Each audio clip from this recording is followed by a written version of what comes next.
Hello friend, આપનું સ્વાગત છે અંશુ કુકિંગમાં। આજે બનાવવાનો છે આપણે રવાનો શીરો। એના માટે આપણે રવો લીધો છે, તો 250 ગ્રામ આપણે રવો ઉમેરશું, 50 ગ્રામ જેટલી ખાંડ, કાજુ બદામ અને આપણે કાજુ બદામને અગાઉથી કટિંગ કરી લીધા છે, અને કિસમિસ અને ઘી, અને રવાને શેકવા માટે આપણે તેલ લેશું અને જરૂરિયાત મુજબ પાણી। તો હવે આપણે રવો શેકી લેશું। ગેસ આપણે ચાલુ કરી દીધો છે।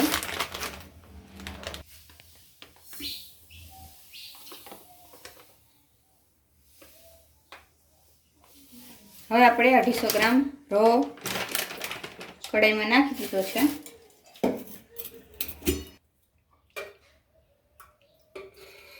હવે આપણે 1 પાવરા જેટલું તેલ આની અંદર ઉમેરશું।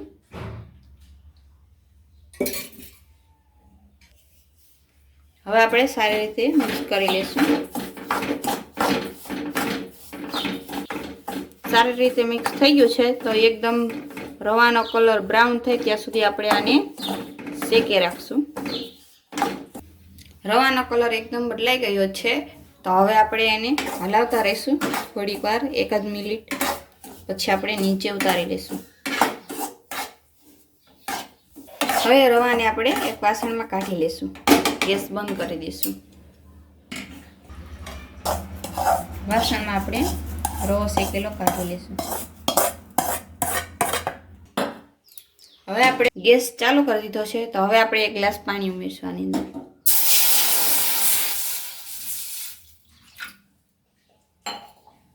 હવે આપણે ખાંડ ઉમેરશું 50 ગ્રામ।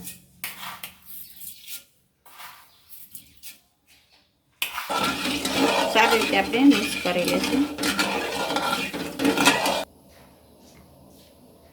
હવે આપણે ઘી એડ કરીશું 3 ચમચી।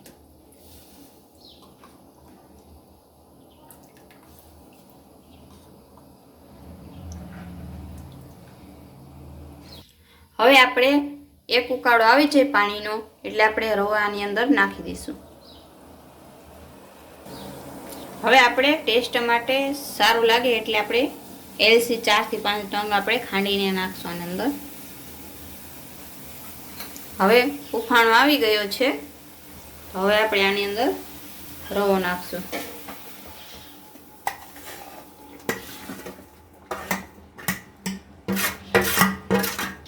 હવે રવાને આપણે હળવે હળવે હલાવશું અને ગેસની આંચ આપણે ધીમી કરી નાખશું।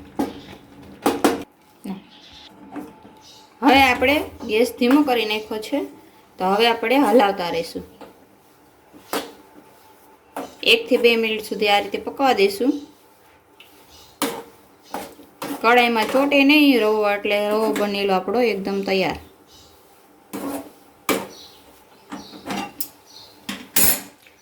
હવે આપણે કાજુ બદામ અને આપણે દ્રાક્ષ ઉમેરીશું।